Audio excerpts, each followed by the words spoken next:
ઉનાળાની ઋતુ શરૂ થતાં જ પાણી માટે ખેડૂતોની બૂમ પડી રહી છે। મુખ્ય નહેરમાં ભંગાણ પડતા ઉનાળાની સિઝનમાં પાણીનું રોટેશન ખોરવાતા ઓલપાડ તાલુકાના બરબોધન, ભાંડુત, ઓરમા અને કુંદિયાણાના ખેડૂતો હેરાન પરેશાન થઈ રહ્યા છે। એક તરફ ઉનાળાની સખત ગરમી પડી રહી છે, લોકો ગરમીને કારણે હાલાકી ભોગવી રહ્યા છે।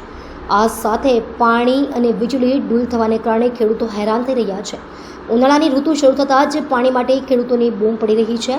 મુખ્ય નહેરમાં ભંગાણ પડતા ઉનાળાની સિઝનમાં પાણીનું રોટેશન ખોરવાતા ઓલપાડ તાલુકાના બરબોધન, ભાંડુત, ઓરમા અને કુંદિયાણાના ખેડૂતો હેરાન પરેશાન થઈ રહ્યા છે। કાકરાપાર, જમણાકાંઠા, માયનોર નહેરથી પાણી નહીં મળતા ચિંતિત થયા છે અને સિંચાઈનું પાણી પર્યાપ્ત માત્રામાં નહીં મળતા ખેડૂતો મુશ્કેલીમાં મુકાઈ ગયા છે। ઉનાળુ ડાંગરની સાથે શાકભાજીના પાકને સમયસર પાણી નહીં મળતા ધગધગતા તાપમાં પાક સુકાઈ રહ્યો છે। ખેડૂતોએ ભેગા મળી સિંચાઈ અધિક્ષકને લેખિતમાં રજૂઆત કરી છે। ટૂંક સમયમાં સિંચાઈ માટે પાણી આપવામાં નહીં આવે તો ખેડૂતોએ દેખાવો કરવાની ચીમકી ઉચ્ચારી હતી।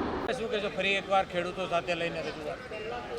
દક્ષિણ ગુજરાતમાં ઉકાઈ ડેમ આવેલો છે અને ઉકાઈ ડેમમાં દર વર્ષે 345 ફૂટની સપાટી સુધી પાણી ભરાઈ જાય છે અને સરકાર વારંવાર વાત કરે છે કે ખેડૂતોને કોઈપણ દિવસ પાણીની તકલીફ પડશે નહીં, પરંતુ જ્યારે ખેડૂતોને પાણી આપવાનું આવે ત્યારે આ કાંઠા વિસ્તારના ગામડામાં દર વર્ષે ડાંગર પકવતા ખેડૂતો હોય, શાકભાજીવાળા હોય, શેરડી પકવતા ખેડૂતો હોય, દર વર્ષે પાણી માટે હંમેશા પાણી માટે તકલીફમાં પડતા હોય છે અને એનો પાક પણ સુકાઈ જાય એ પરિસ્થિતિનું નિર્માણ થયું છે। તમે જે કેનાલની 1000 કરોડ રૂપિયાના ખર્ચ દ્વારા જે કેનાલ બનાવવામાં આવી અને જે કેનાલની કેપેસિટી એ 3500ની આસપાસની હતી અને સ્ટ્રક્ચરો જે છે એ સ્ટ્રક્ચરો લગભગ 2500 ક્યુસેસના હતા। ભૂતકાળમાં 2800 ક્યુસેસ પાણી સાથે ટેલ સુધી પાણી પહોંચી જતું હતું, પરંતુ હાલમાં કેનાલની કેપેસિટી વધારવા છતાં પણ આજે 1800થી 1900ની આસપાસ જ આ કાંકરા પર કેનાલમાં પાણી આવે છે અને આનો સીધો કોઈ ભોગ બનતો હોય તો આ વિસ્તારના ખેડૂતો બનતા છે અને એ અનુસંધાનમાં આજે નહેર ચાલુ થયા પછી પણ આજે પણ આ પાણી છેવટના જે ગામો છે કાંઠા વિસ્તારના, એ કુંડિયાણા હોય, એ કુકણી હોય, આદમોડ હોય, દિયણ હોય, બરબોધન હોય, ભેસાણ હોય, અરિયાણા હોય, આ વિસ્તારના તમામ ખેડૂતોને આજે પણ પાણી મળતું નથી। તંત્રને ચૂંટાયેલા પદાધિકારીને રજૂઆત કરવા છતાં પણ આજે પણ પાણીની સમસ્યા ઊભી છે।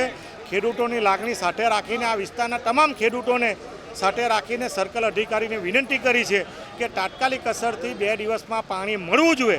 જો આ પાણી આ વિસ્તારના ખેડૂતોને ન મળે તો આવનારા દિવસોમાં મોટી રેલી કાઢવામાં આવશે, એ પ્રકારની અમે વિનંતી કરી છે, સૂચના આપી છે અને સિંચાઈ અધિકારીને અમે આ કચેરીનો પણ આવનારા દિવસોમાં ઘેરાવ કરશું। એ પ્રકારની પરિસ્થિતિનું નિર્માણ ન થાય એના માટે આજે રજૂઆત। એસબી દેશમુખ અધિક્ષક ઇજનેર, સુરત સિંચાઈ વર્તુળ, સુરત।